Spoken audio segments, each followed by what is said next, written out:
بلکہ اس کے ساتھ ساتھ اس کا بہت اچھا دوست بھی تھا۔ دراصل وہ ایک غریب سا خواجہ سرا تھا جو کافی عرصے سے اس انڈسٹری میں کام ڈھونڈ رہا تھا، لیکن کوئی بھی اس پر یقین نہیں کرتا تھا۔ سب کو یہی تھا کہ اس کے پاس ڈگری نہیں ہے اور نہ ہی کوئی اور ڈپلوما ہے، اسی وجہ سے وہ فضول انسان ہی ہوگا۔ صرف نرگس ہی تھی جس نے اس پر بھروسہ کرنے کا فیصلہ کیا تھا، اور آج وہ اپنے فیصلے پر خوش بھی تھی، کیونکہ وہ انسان اس کی لک کو مکمل طور پر تبدیل کر دیتا تھا۔ بعض اوقات تو خود کو دیکھ کر وہ خود کو بھی نہیں پہچان پاتی تھی۔ مجھے لگ رہا ہے کہ تمہارا موڈ ٹھیک نہیں ہے، اسی لیے آج ہم شوٹنگ نہیں کر رہے۔ جب تمہاری صحت ٹھیک ہو جائے تب تم مجھے بتا دینا، مجھے کوئی مسئلہ نہیں ہے۔ یہ کہہ کر وہ چھوٹے چھوٹے قدم اٹھاتا ہوا کمرے سے باہر نکل گیا۔ میڈی کی آنکھوں میں چمک آ گئی۔ وہ سامنے بیٹھی میڈم جی کے کانوں میں جھکا اور سرگوشی کے انداز میں بولا، آپ کو لگتا نہیں ہے کہ یہ صاحب آپ کی ذات میں دلچسپی لینے لگے ہیں؟ ویسے اگر میری بات مانے تو یہ بہت ہی اچھا ہو جائے گا اگر آپ ان سے شادی کر لیں۔ خاموش ہو جاؤ، یہ تم کس طرح کی باتیں کر رہے ہو؟ یہاں پر مجھے اپنے محبوب کی سمجھ نہیں آ رہی۔ میں یہ اندازہ لگانے کی کوشش کر رہی ہوں کہ وہ کیا چاہ رہا ہے، اور تمہیں ایک اور عذاب میرے سر پر مسلط کر دو۔ چلو اب جلدی سے پیچھے ہٹو، میرا دماغ خراب نہ کرو۔ منہ دھوئے بغیر ہی وہ سیٹ سے نکل گئی تھی۔ اب اس کا رخ اسفند کے گھر کی طرف تھا۔ تقریباً 1 گھنٹے کی رش ڈرائیونگ کے بعد وہ اس کے فلیٹ پر پہنچ گئی۔ دروازہ پہلے سے ہی کھلا ہوا تھا۔ یہ دیکھ کر اسے حیرت بھی ہوئی اور غصہ بھی آیا، کیونکہ اس کے محبوب کو بالکل بھی اپنی پرواہ نہیں تھی، اور نہ ہی اسے کسی چیز کا ڈر یا خوف تھا۔ وہ یہ بات بھی اچھے طریقے سے جانتا تھا کہ وہ ایک بڑے خاندان سے تعلق رکھتا ہے، ایک بہت بڑے بزنس مین کا بیٹا ہے۔ اس کے ہزاروں دشمن ہوں گے، ان میں سے بعض تو اس کی موت کے پیچھے پڑے ہوں گے، مگر وہ ہر چیز سے بے نیاز ہو کر اپنی زندگی گزارتا تھا۔ اس کا صرف اور صرف ایک ہی کہنا تھا کہ اگر موت میری قسمت میں لکھی ہوئی تو وہ کسی بھی حال میں آ جائے گی، کوئی بھی مجھے نہیں بچا پائے گا، چاہے میں 7 تہخانوں کے اندر ہی کیوں نہ چھپا ہوا ہوں۔ میں نے جب مرنا ہوا میں مر جاؤں گا، اسی لیے ڈرنے کا کوئی فائدہ نہیں ہے۔ ڈر کر انسان صرف اور صرف اپنے آپ کو کمزور ثابت کرتا ہے، جبکہ میں کمزور نہیں ہوں، میں ایک مضبوط شخص ہوں۔ جب وہ اس کے فلیٹ میں داخل ہوئی تو سامنے کا منظر دیکھ کر اسے لگا کہ اس کے قدموں کے نیچے سے زمین نکل گئی ہے۔ وہ اس وقت نشے میں دھت بیڈ پر لیٹا ہوا تھا۔ اسے کسی چیز کا کوئی ہوش نہیں تھا۔ وہ تیزی سے چلتی ہوئی اس کے پاس گئی اور اسے بازو سے پکڑ کر اٹھانے کی کوشش کی۔ بسمہ، تم آ گئی ہو؟ یہ الفاظ سن کر سامنے کھڑی عورت کو لگا کہ اس کے قدموں کے نیچے سے زمین نکل گئی ہے۔ اس کے ہاتھ نرم پڑے اور وہ دوبارہ سے بستر پر گر گیا۔ نرگس کی آنکھوں میں آنسو آ گئے تھے۔ تکلیف کا احساس تھا کہ بڑھتا ہی چلا جا رہا تھا۔ یقیناً میڈی نے اسے جو کچھ بھی بتایا تھا وہ سچ ہی تھا۔ وہ زور زور سے نفی میں سر ہلانے لگی اور چیختے ہوئے کہنے لگی، نہیں، ایسا نہیں ہو سکتا، یہ انسان میرے ساتھ بے وفائی نہیں کر سکتا۔ یہ بھی تو ہو سکتا ہے کہ ایک دوسرے کے ساتھ زیادہ وقت گزارنے کی وجہ سے اس کی زبان پر اس لڑکی کا نام چڑھ گیا ہو۔ وہ ابھی بھی اس کی بے وفائی پر یقین کرنے کے لیے تیار نہیں تھی، اور نہ ہی کبھی ہو سکتی تھی۔ زندگی میں پہلی بار اس نے کسی مرد پر بھروسہ کیا تھا، اور وہ کسی کو اتنی آسانی سے اجازت نہیں دے سکتی تھی کہ وہ اس کا بھروسہ توڑ ڈالے۔ اس کے بعد اس نے کڑوا مشروب بنایا تاکہ اس انسان کو ہوش میں لایا جا سکے۔ اس کی کوششوں کے بعد تقریباً 1 گھنٹے کے اندر اندر وہ کچھ سوچنے سمجھنے کے قابل ہوا، اور پھر حیرت سے اپنی محبوبہ کے چہرے کی طرف دیکھتے ہوئے کہا، ارے تم یہاں پر کب آئیں؟ اسی وقت آئی جب تم بسمہ کا نام لے رہے تھے۔ نہ چاہتے ہوئے بھی اس کے لبوں پر شکایت آ گئی۔ اسفند اپنا سر زور زور سے دبانے لگا اور اسے کہنے لگا، دیکھو، فی الحال میں بحث کرنے کے موڈ میں نہیں ہوں، میری حالت پہلے ہی خراب ہے، میں بہت ٹینشن سے گزر رہا ہوں، بزنس میں مجھے بہت بڑا نقصان ہو گیا ہے، بس اسی وجہ سے ہی کل کلب کیا تھا۔ میں نے آپ کو منع کیا تھا کہ آپ یہ کام چھوڑ دیں، لیکن آپ نے میری بات کا مان نہیں رکھا۔ وہ دوبارہ سے رونے لگی۔ یار، تم کس طرح کی حرکتیں کرتی ہو؟ تم اچھے طریقے سے جانتی ہو کہ ہم جس سوسائٹی سے تعلق رکھتے ہیں وہاں پر یہ معمولی چیزیں ہیں۔ تم مڈل کلاس علاقے سے نکل کر آئی ہو، لیکن اپنی مڈل کلاس سوچ ساتھ لے کر آ گئی ہو۔ اگر تم اسی طرح سے ہی کرتی رہیں تو مجھے تمہارے ساتھ شادی کے معاملے پر بھی سوچنا پڑے گا۔ میں کسی ایسی عورت سے شادی نہیں کر سکتا جس کا چھوٹا سا دماغ ہو اور جو کچھ بھی سننے کے لیے تیار ہی نہ ہو۔ میں نے تمہیں جب ایک بار بتا دیا ہے کہ میں تم سے بے حد محبت کرتا ہوں، اتنی محبت کہ میں بیان نہیں کر سکتا، اور میں نے تمہارے ساتھ ہی زندگی گزارنی ہے۔ ہم دونوں کی شادی ایک دوسرے کے ساتھ ہی ہوگی۔ پھر یوں بوائے فرینڈ اور گرل فرینڈ والا سلوک میرے ساتھ نہ کیا کرو۔ تم یوں لڑنے مرنے پر اتر آتی ہو جیسے ہمارا بریک اپ ہونے والا ہے یا تم مجھے چھوڑ کر جانے والی ہو۔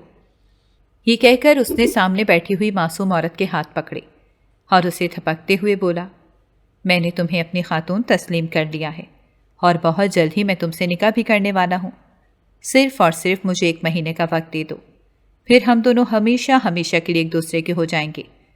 نکاح کا مضبوط رشتہ ہم دونوں کو جوڑ دے گا اور کبھی بھی الگ نہیں کر پائے گا۔ یہ کہہ کر اس نے پیار سے نرگس کے چہرے پر ہاتھ رکھا تو وہ تیزی سے پیچھے کی طرف ہٹی اور کنفیوز انداز میں کہنے لگی، آپ کو پتہ ہے میں آپ کے معاملے میں کتنی جذباتی ہو جاتی ہوں۔ اگر آپ کو میری کوئی بات بری لگی ہے تو مجھے معاف کر دیجیے۔ میں کیا کروں، اپنے دل کے ہاتھوں مجبور ہوں۔ پہلی بار کسی مرد کی طرف متوجہ ہوئی ہوں تو یہ ساری چیزیں مجھے ڈراتی ہیں۔ ارے میری پیاری سی کومل، تمہیں ڈرنے کی یا خوفزدہ ہونے کی ضرورت نہیں ہے۔ میں نے تمہیں اپنی گارنٹی دے دی ہے اور میں اپنی بات سے کبھی بھی نہیں مکروں گا۔ یہ کہہ کر وہ مسکرانے لگا۔ نرگس بھی مسکراتی۔ دوبارہ سے اس نے اپنے آپ کو جھوٹی تسلی دے دی تھی، حالانکہ اس کی چھٹی حس اسے بار بار کچھ غلط ہونے کا اشارہ دے رہی تھی۔ اسفن نے دوبارہ سے اس کے قریب جانے کی کوشش کی تو وہ تیزی سے پیچھے کی طرف ہٹی اور اس کی آنکھوں میں دیکھتے ہوئے بولی، جب تک تم مجھ سے نکاح نہیں کر لیتے تب تک میں تمہیں اپنے قریب آنے کی اجازت نہیں دے سکتی۔ یہ میں نے تمہیں اسی ہی دن بتا دیا تھا۔ جب تم نے مجھ سے محبت کا اظہار کیا تھا۔ اسفن نے اپنی آنکھیں غصے کے مارے بند کر لیں اور اپنی مٹھیاں بھینچتے ہوئے بہت ہی مشکل سے بولا، ٹھیک ہے، میں سمجھ گیا۔ یہ کہہ کر وہ وہاں پر رکا نہیں تھا بلکہ تیزی سے واش روم چلا گیا تھا تاکہ فریش ہو سکے۔ نرگس بھی وہاں پر زیادہ دیر کے لیے نہیں رکی کیونکہ جانتی تھی کہ اس کا ارادہ دوبارہ سے تبدیل ہو جائے گا اور وہ مرد کے سامنے ضد نہیں کر سکتی تھی اور نہ ہی اس کی انا سے کھیل سکتی تھی۔ اسی لیے بہتر یہی تھا کہ وہ خاموشی سے اس وقت اپنی جگہ پر واپس چلی جائے۔ اس نے ایسا ہی کیا۔ جب وہ پہنچی تو وہاں پر میڈی پہلے سے موجود تھا۔ اسے دیکھ کر وہ پرجوش ہو گیا اور کہنے لگا، یار آج میں نے تمہارا ٹائم ٹیبل چیک کیا ہے، تمہاری کہیں بھی کوئی میٹنگ نہیں ہے اور کوئی شوٹنگ بھی نہیں ہے۔ چلو تم مجھے اپنے ماضی کے بارے میں بتاؤ، تم کیسے اس جگہ تک پہنچی اور کیسے تمہاری اسفن سے بات چیت شروع ہوئی۔ مجھے شروع سے لے کر اینڈ تک ساری کہانی سناؤ، میں بہت زیادہ پرجوش ہوں۔ کافی عرصے سے تم سے اس بارے میں پوچھ رہا تھا لیکن تم ہر بار ہی مجھے ٹال جاتی تھیں اور ٹائم نہ ہونے کا بہانہ کرتی تھیں۔ آج تو تمہارے پاس یہ بہانہ بھی نہیں ہے۔ دوست کی بات سن کر وہ مسکرا دی اور بولی، ہاں ٹھیک ہے، میں تمہیں بتاتی ہوں۔ ویسے بھی آج میرا موڈ تھوڑا سا خوشگوار۔ اور اس کی کیا وجہ ہے؟ کیا تم مجھے پہلے وہ بتانا پسند کرو گے؟ اسفند 1 مہینے کے بعد مجھ سے شادی کر رہا ہے، اس نے خوشی سے چہکتے ہوئے کہا۔ میڈی یکدم ہی خاموش ہو گیا۔ وہ سنجیدگی سے اپنے دوست کے چہرے کی طرف دیکھ رہا تھا۔ جب وہ بولا تو اس کی آواز میں دکھ تھا۔ کہنے لگا کہ وہ انسان تمہارے قابل نہیں ہے۔ آج نہیں تو کل وہ تمہیں ضرور تکلیف پہنچائے گا۔ نہ جانے کیوں مجھے ایسا محسوس ہوتا ہے۔ میری خواہش ہے کہ تم اسی انسان سے دستبردار ہو جاؤ اور کسی ایسے انسان کی زندگی میں شامل ہو جاؤ جو تم سے محبت کرتا ہو، تمہیں عزت دیتا ہو، تمہیں اہمیت دیتا ہو اور تمہیں احساس دلاتا ہو کہ تم اس کی زندگی میں سب سے اہم ہو۔ یار میڈی، اس طرح کی باتیں کر کے میرا موڈ خراب نہ کرو۔ اگر تم نے میری کہانی سننی ہے تو چلو آؤ میرے ساتھ بیٹھ جاؤ، اگر نہیں سننی تو مجھے بتا دو، میں کمرے میں جا کر سو جاتی ہوں۔ میں ویسے بھی بہت تھکی ہوئی ہوں، 1 ہفتے سے میری نیند پوری نہیں ہوئی۔ اس نے اپنے سر کو مسلتے ہوئے کہا۔ ارے نہیں یار، میرا مقصد تمہارا موڈ خراب کرنا نہیں تھا، میں تو صرف اور صرف تمہیں سمجھا رہا تھا۔ لیکن اب مجھے اندازہ ہو رہا ہے کہ تم محبت کی بازی کھیل چکی ہو اور اب اس کھیل میں بہت آگے بھی نکل آئی ہو۔ واپسی کا تمہارے پاس کوئی راستہ نہیں ہے۔ میری دل سے تمہارے لیے یہی دعا نکلتی ہے کہ تم کبھی بھی نہ ٹوٹ سکو اور نہ ہی کبھی کوئی تمہیں بکھیر سکے۔ تمہاری آنکھیں ہمیشہ ہی محبت کی چمک سے چمکتی رہیں اور تمہاری زندگی خوشیوں سے بھری رہے۔ آمین یار آمین۔ کبھی کبھار میں سوچتی ہوں کہ اگر تم میرے پاس نہ ہوتے تو پتہ نہیں کیسے میں زندگی میں اکیلے گزارا کرتی۔ اپنے گھر والوں کو تو میں بہت پیچھے چھوڑ کر آ گئی ہوں، وہ تو مجھے اب قبول کرنے کے لیے تیار ہی نہیں ہے۔ اب میرے پاس صرف اور صرف تم ہی بچے ہو کہ جس کے سامنے میں اپنے خیالات کھل کر بیان کر سکتی ہوں۔ میں ہمیشہ ہی تمہارے پاس ہی موجود رہوں گا، یہ میرا تمہارے ساتھ وعدہ ہے۔ لیکن میں اس فن والا وعدہ نہیں کر رہا، میں تم سے سچا وعدہ کر رہا ہوں۔ یہ کہہ کر وہ کھلکھلا کر ہنسنے لگا۔ وہ بھی کھل کر مسکرا دی۔ جانتی تھی کہ اس کی اسفند کے ساتھ دشمنی ہے اور وہ ہمیشہ ہی اس کے محبوب کی برائیاں ہی کرتا رہے گا، مگر اب وہ اس چھوٹی سی بات کی وجہ سے اپنے دوست کو نہیں کھو سکتی تھی۔ میں چھوٹی سی تھی جب اسکول میں ڈراموں پر ایکٹنگ کیا کرتی تھی۔ مجھے بچپن سے ہی بہت شوق تھا کہ میں بڑی ہو کر ایک ایکٹریس بنوں۔ جب گھر میں ایک بار اماں سے اس بارے میں بات کی تو ابا نے سن لیا۔ میرے ابا مولوی تھے اور بہت ہی نیک تھے۔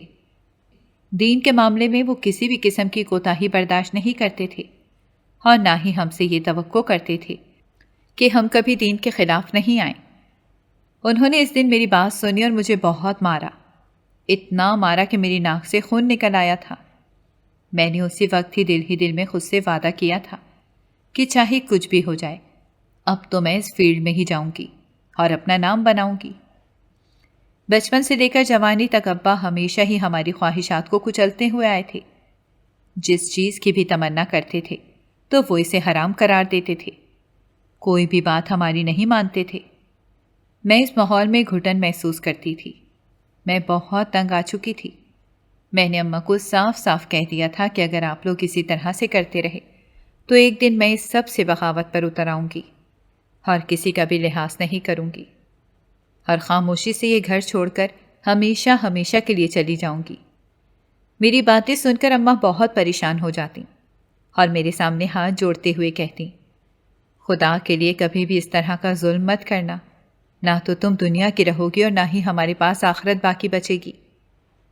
تم ایسی زندگی کے پیچھے بھاگ رہی ہو، تم ایک ایسی زندگی کے پیچھے بھاگ رہی ہو جہاں پر صرف اور صرف ذلت ہی شامل ہے۔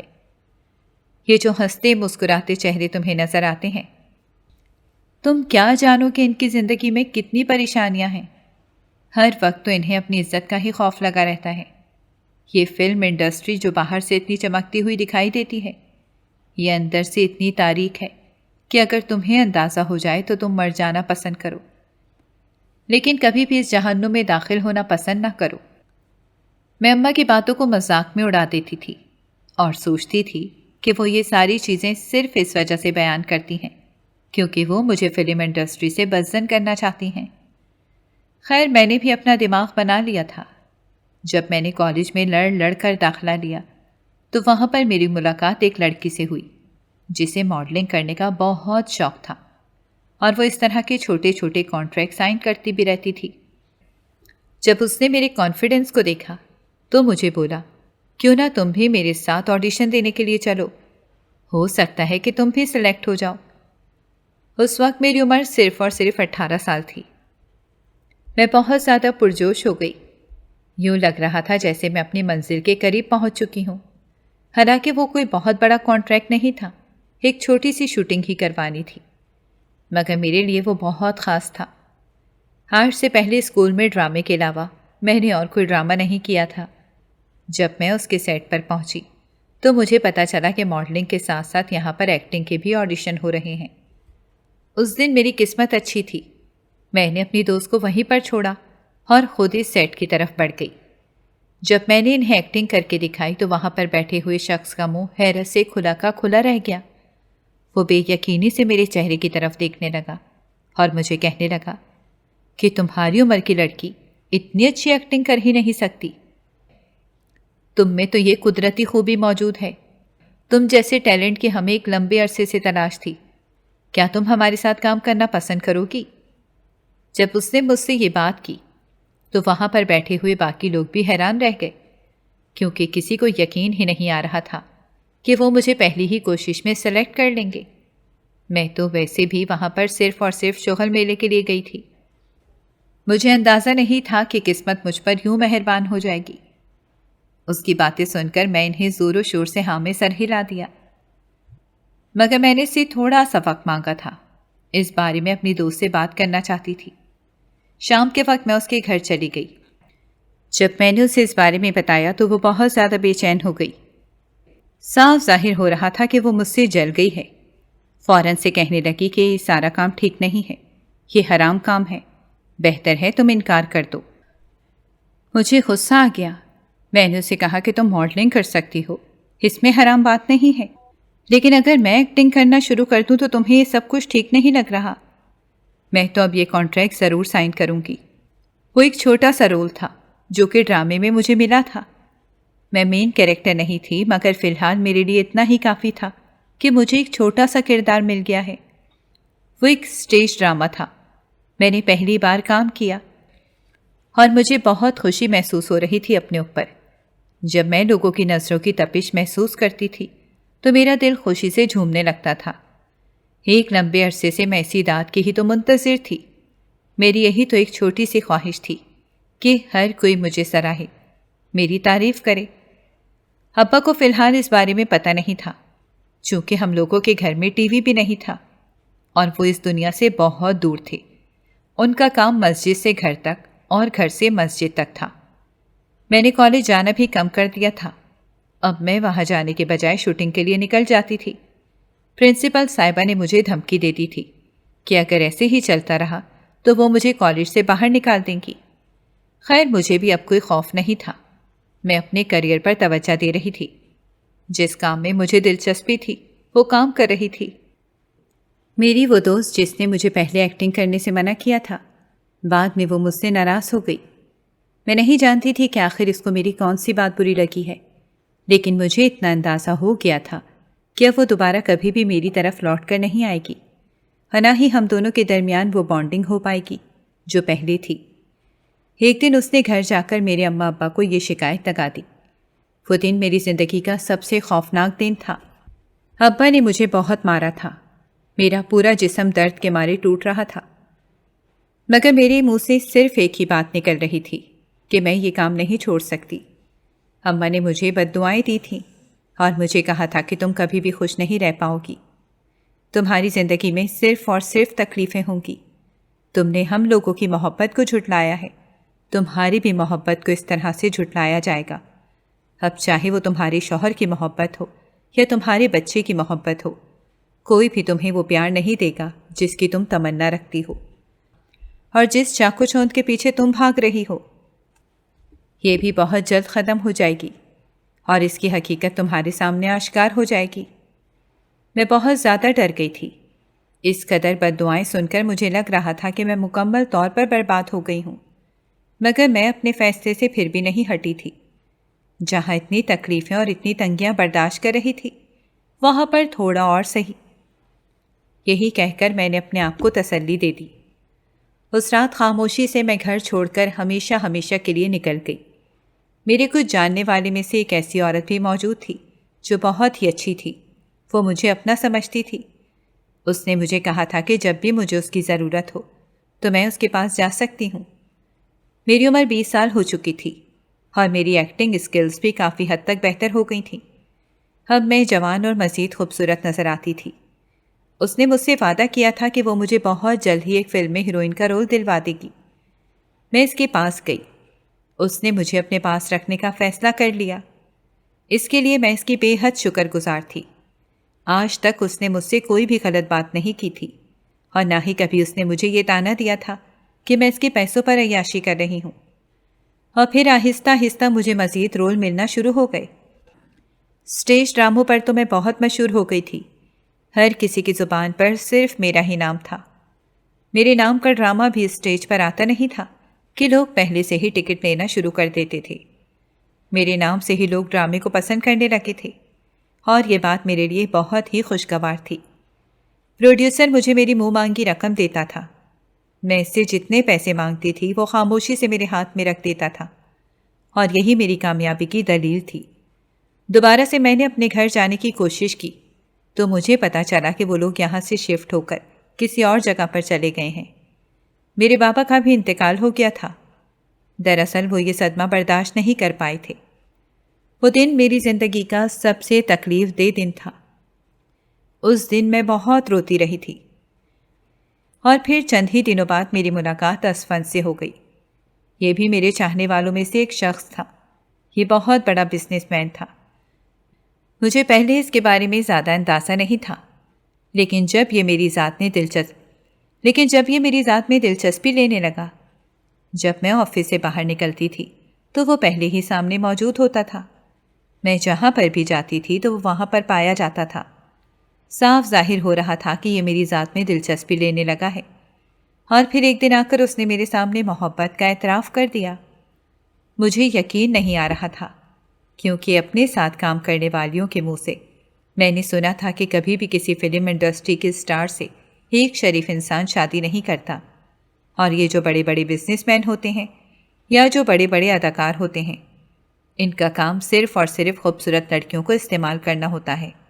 یہ کبھی بھی انہیں اپنے گھر کی زینت نہیں بنا سکتے۔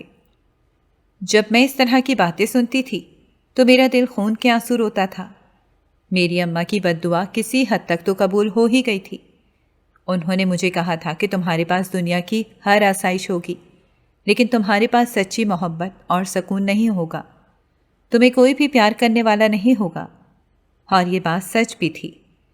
میں واقعی تھوڑے عرصے میں بہت مشہور ہو گئی، لیکن ایک رات میں نے سکون سے نہیں گزاری، اور ایک لمحہ بھی میرا چین سے نہیں گزرا۔ ہر وقت ہی مجھے اپنے بہن بھائیوں کی اور ماں باپ کی یاد ستاتی رہتی ہے۔ مجھے ڈر ہے کہ کہیں ایسا نہ ہو اسفند مجھے دھوکہ دے دے۔ اگر اس نے ایسا کیا تو میں جیتے جی مر جاؤں گی۔ یہ کہہ کر وہ پھوٹ پھوٹ کر رونے لگی۔ میڈی، جو کہ بہت غور سے اس کی کہانی سن رہا تھا، اس نے تیزی سے نرگس کے کندھے پر ہاتھ رکھا اور اسے تسلی دیتے ہوئے بولا، فکر مت کرو، ایسا کچھ بھی نہیں ہوگا۔ تم گھر جا کر ایک بار اپنی ماں سے معافی مانگ لو، ہو سکتا ہے وہ تمہیں معاف کر دے۔ اور جہاں تک ان کا ایڈریس نکلوانے کا سوال ہے تو تم فکر مت کرو، میں تمہیں ساری ڈیٹیل دے کر دے دوں گا۔ تو تم صرف اور صرف ان کے پاس جانا ہے اور ان کے قدموں میں گر کر ان سے معافی مانگنی ہے۔ نرگس نے مسکراتے ہوئے اس کے چہرے کی طرف دیکھا اور بولی، میں کبھی کبھار یہ سمجھ نہیں پاتی کہ تمہارا شکریہ کیسے ادا کروں۔ تم واقعی بہت اچھے انسان ہو۔ میں تمہارا یہ احسان کبھی بھی نہیں بھول پاؤں گی۔ تھوڑے ہی دنوں کے بعد اسے اپنے گھر کا ایڈریس مل گیا اور وہ وہاں چلی بھی گئی، لیکن اس کی ماں نے اسے دیکھتے ہی چہرہ پھیر لیا تھا اور روتے ہوئے کہا تھا، تم نے ہم لوگوں کی زندگی برباد کر دی۔ اب تم یہاں پر کون سا چہرہ لے کر آئی ہو؟ اگر تمہیں یہ لگتا ہے کہ ہم تمہیں قبول کر لیں گے تو تمہاری یہ غلط فہمی ہے۔ میری ماں کی بات سن کر وہ تیزی سے بولی کہ میں نے صرف اور صرف اپنی خواہشات پوری کی ہیں۔ ہر چیز کی قیمت ادا کرنی پڑتی ہے۔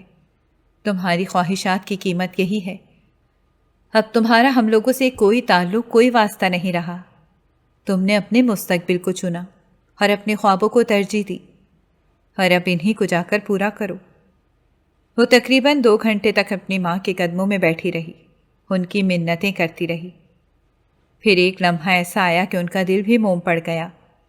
اپنی بیٹی سے وہ کب تک نظر چرا سکتی تھیں؟ انہوں نے اپنے سینے سے اسے لگایا اور اسے معاف کر دیا۔ اپنے بہن بھائیوں سے مل کر وہ بہت خوش ہوئی تھی۔ ان کے لیے اس نے بہت سارے تحائف لیے تھے۔ ماں کے لیے اس نے بہت قیمتی جوڑے لیے تھے۔ رات کے وقت وہ اپنی ماں کے قدموں میں جا کر بیٹھی اور ان کے پاؤں دبانے لگی۔ آمنہ بیگم نے تیزی سے اپنے پاؤں پیچھے ہٹائے اور اسے ڈانٹتے ہوئے بولی، ارے یہ کیا کر رہی ہو؟ نرگس کی آنکھوں سے تیزی سے آنسو بہہ رہے تھے۔ اس کی ماں نے اس کی آنکھوں میں پریشانی محسوس کر لی تھی۔ وہ اٹھ بیٹھی اور اس کا ہاتھ پکڑتے ہوئے کہنے لگی، کیا ہوا ہے؟ کیا کوئی پریشانی ہے؟ اس نے روتے ہوئے زور و شور سے ہاں میں سر ہلا دیا اور ماں کے گلے لگ گئی۔ ایک انسان سے مجھے محبت ہو گئی ہے، مگر وہ انسان مجھے مشکوک لگ رہا ہے۔ وہ میری محبت کا صلہ محبت سے نہیں دے رہا۔ کیا تم نے اس کے ساتھ کوئی ناجائز تعلق بنایا ہے؟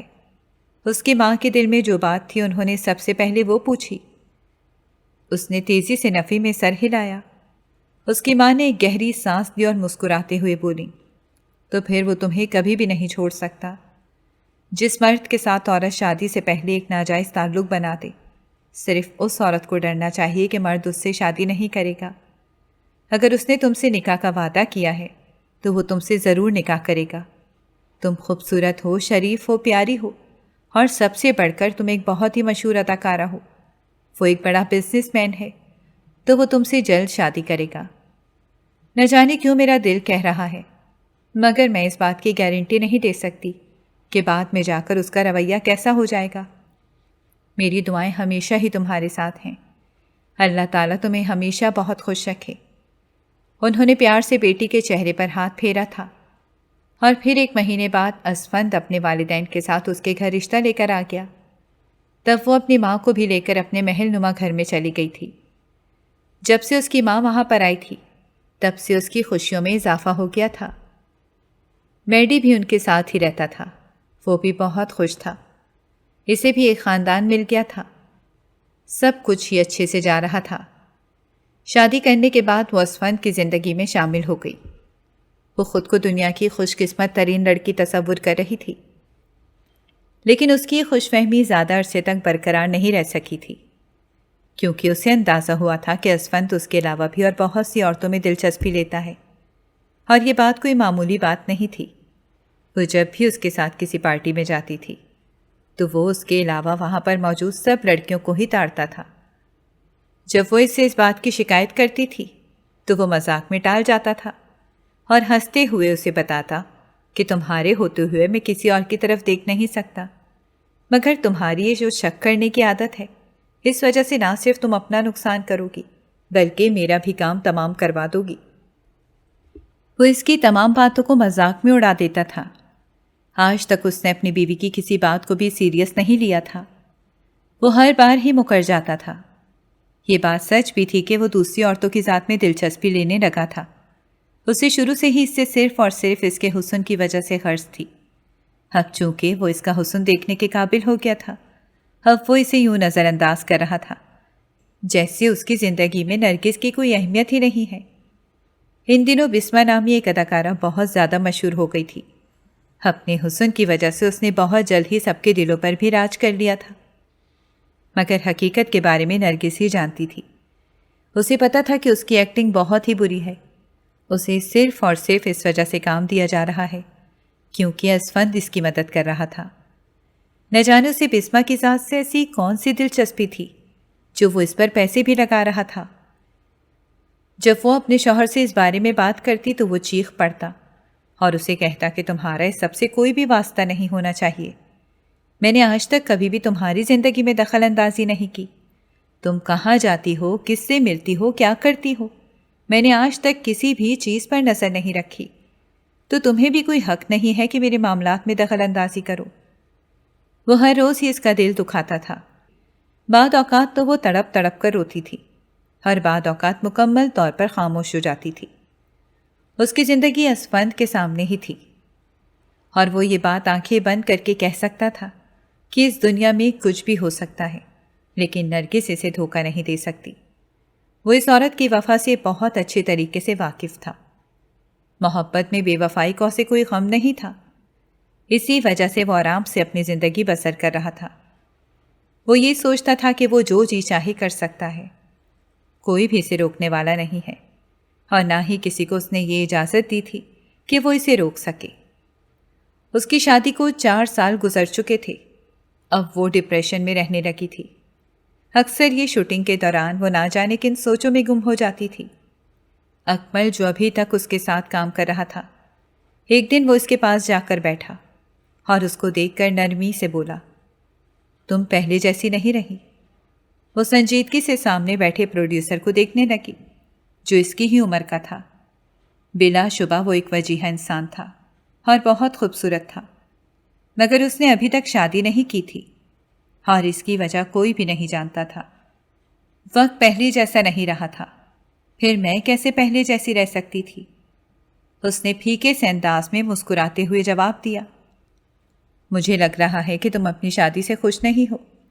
کافی دنوں سے اکمل کے دل میں جو بات مچل رہی تھی وہ اس نے کہہ ڈالی۔ ایسا کچھ بھی نہیں ہے، میں اپنی شادی سے بہت خوش ہوں۔ میں اپنے شوہر سے محبت کرتی ہوں، وہ مجھ سے محبت کرتا ہے۔ ہم دونوں ایک دوسرے کا خیال رکھتے ہیں، ایک دوسرے کو سمجھتے ہیں۔ بات کرتے کرتے وہ دوبارہ سے کھو گئی۔ اس کی آنکھوں میں پانی آ گیا تھا۔ کچھ دن پہلے ہی تو اسفند سے اس کی لڑائی ہوئی تھی اور اس نے اپنے منہ سے یہ بات کہی تھی کہ وہ بسمہ کے ساتھ وقت گزارتا ہے اور اسے اس پر خوشی بھی محسوس ہوتی ہے۔ بعد میں وہ مکر گیا تھا اور کہنے لگا تھا کہ وہ سب کچھ میں نے غصے میں کہہ دیا تھا، مگر نرگس اسے پہچان گئی تھی۔ اگر تم کہو تو میں تمہاری زندگی کو خوشیوں سے بھر سکتا ہوں۔ پروڈیوسر کی بات سن کر اس نے سوالیہ نظروں سے اس کے چہرے کی طرف دیکھا۔ چند لمحوں کے لیے وہ گڑبڑا گیا۔ جب وہ بولا تو اس کی بات سن کر وہ اپنی جگہ پر اٹھ کھڑی ہوئی اور غصے سے کہنے لگی کہ آپ نے ایسا سوچ بھی کیسے لیا؟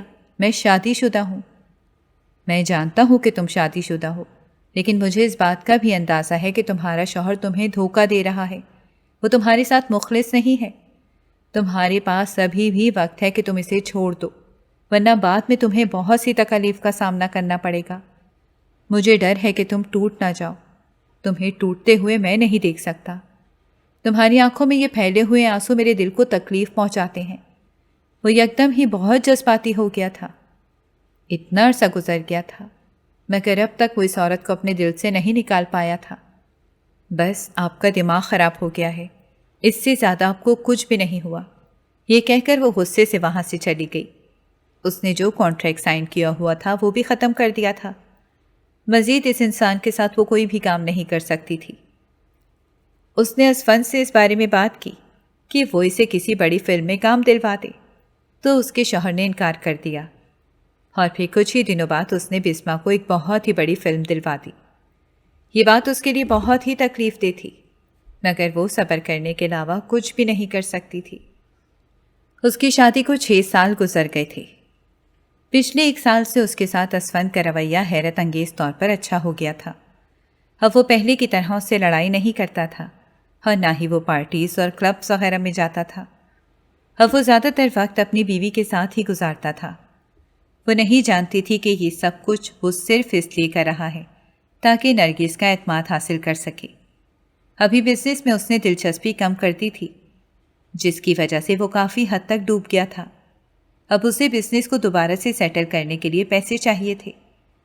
وہ جانتا تھا کہ اتنی بڑی رقم صرف نرگس ہی سے دے سکتی ہے، اسی لیے اسے دوبارہ سے اس معصوم عورت کو اپنے شیشے میں اتارنا تھا۔ اس کی شادی کی سالگرہ تھی۔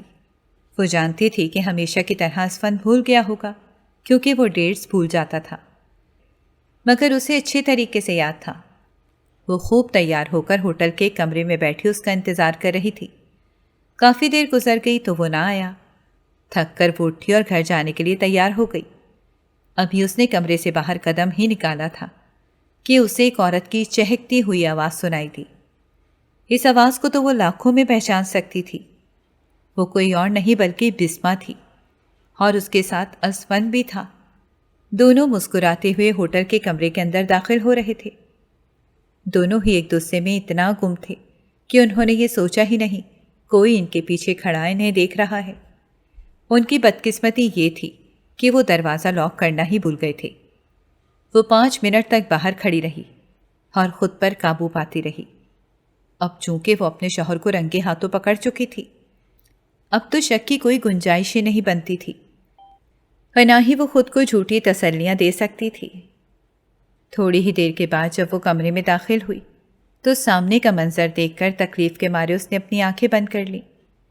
اس وقت اس کا شوہر کسی اور عورت کے ساتھ موجود تھا، اس کے حقوق کسی اور عورت کو دے رہا تھا۔ یہ بات اس کے لیے ہرگز بھی قابل قبول نہیں تھی۔ اسی وقت ہی اس نے اپنے شوہر سے طلاق لے لی، اپنی محبت سے دستبردار ہو گئی۔ 3 مہینے اس نے عدت میں گزارے۔ اس کے بعد وہ ڈپریشن میں چلی گئی۔ اس کے لیے زندگی کی طرف واپس لوٹنا مشکل ہو گیا تھا اور لوگوں کا سامنا نہیں کر پا رہی تھی۔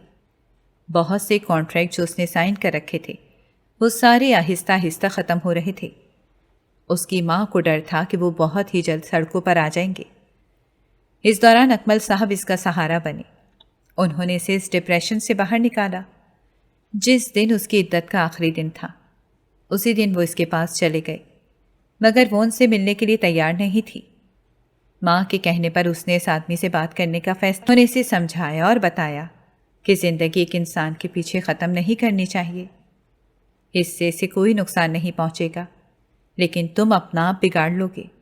دوبارہ سے زندگی کی طرف واپس آؤ، مت بھولو کہ تم ایک بہت ہی مشہور اداکارہ ہو۔